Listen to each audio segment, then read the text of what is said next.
Balik big screen si megastar Sharon Cuneta. Ang kanyang comeback movie isa sa mga kalahok sa Cinemalaya Film Festival ngayong taon.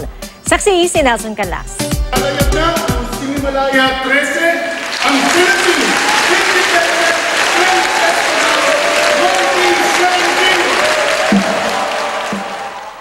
Sa pagbubukas ng Cinemalaya 13 ngayong taon, ipinakilala ang 12 short films na lalahok. Mas marami raw to sa nakagawiang 10 maikling pelikulang maglalaban-laban. 9 na full-length films naman ang kalahok. Kabilang narito ang Pamilyang Hindi Lumuluha na pinagbibidahan ni megastar Sharon Cuneta.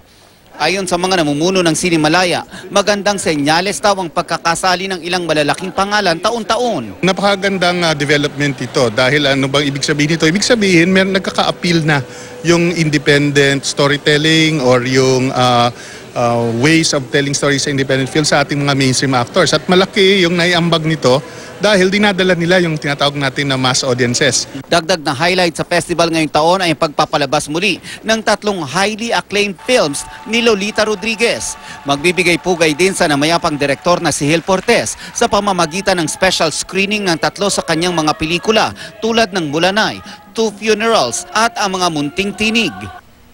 Isa ang Cinemalaya sa mga festival na nagbibigay ng panibagong buhay sa itinuturing na naghihingalong film industry sa Pilipinas. At sa pagdami ng mga festival sa bansa, hindi na raw malayo na marating natin ang hinahangad na tagumpay, hindi lang sa box office kundi pati na rin sa pag-appreciate ng mga manonood ng mga pelikulang atin. Maganda yung mga pelikula laging pinapalabas, iba't ibang klaseng kwento, iba-ibang klaseng presentation. So every year, I always look forward to see iba-ibang klaseng paraan ng pagkukwento sa Cinemalaya. I think right now, slowly, nagbabago na. Nakakatuwa din naman dahil mas nabibigang pansin na yung industriya natin.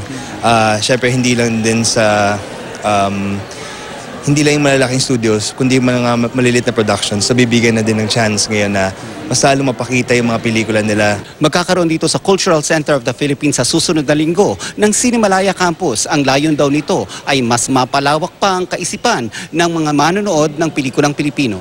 Lalo na yung mga kabataan natin ngayon, yung mga millennial, no? Hindi na lang basta-basta lang silang tumatanggap at nag-absorb, kundi talagang napaka-critical at mapag-isip. Kaya ito ngayon, yung ating Cinemalaya Campus, binibigyan sila ng tools para mas lalo nilang masuri itong kanilang napapanood.